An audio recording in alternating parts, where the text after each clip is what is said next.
Nakokompleto na po sa ngayon ng Dallas Mavericks ang kanilang mga core player for long-term plan. Naunang pumirma si Kyrie Irving ng 3-year deal worth $119 million.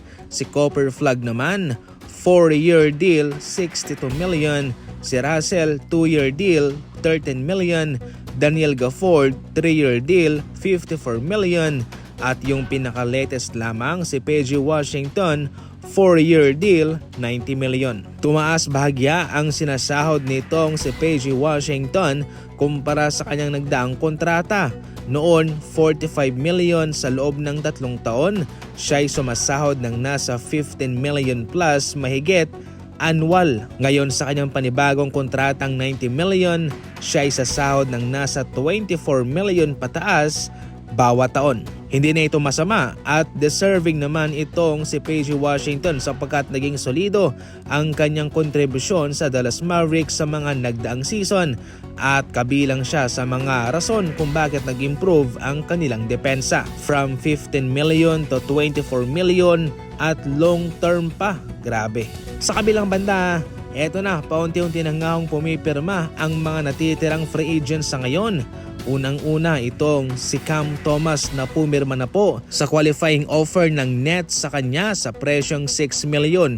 Yun po ang pinaka-the best na option para kay Cam Thomas kumpara sa 2 season worth $30 million plus. Mayroong pagkakalintulad ang kontratang ito kay Kuminga. Mas pinili nga ho ni Cam Thomas na siya mismo ang mayroong kontrol sa kanyang kontratang pipirmahan. Ganun din si Kuminga. Pinili niya ang qualifying offer ng Golden State Warriors. Samantala, pwede pa rin naman daw kumagat ang Denver Nuggets sa kagustuhan ng Golden State Warriors na makuha itong si Nikola Jokic sa kanilang kupunan.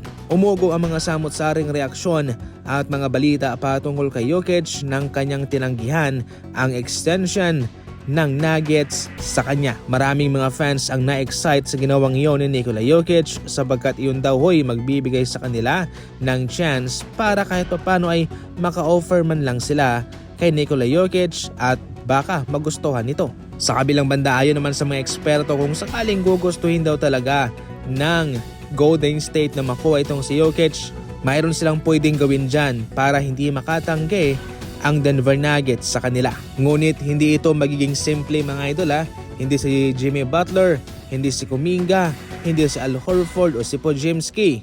Kung si Stephen Curry ang ede-demand ng Denver Nuggets para kapalit kay Nikola Jokic to Golden State Warriors ay siguradong magkakatotoo ang planong ito ng Golden State Warriors.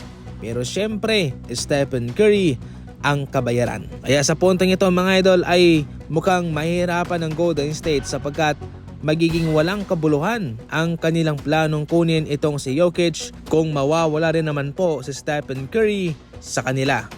So bali ang matitira ay sina Nikola Jokic, Draymond Green, Jimmy Butler. Ngayon ipagpalagay natin kung ikaw si Mike Dunleavy, gagawin mo ba ang request ng Nuggets?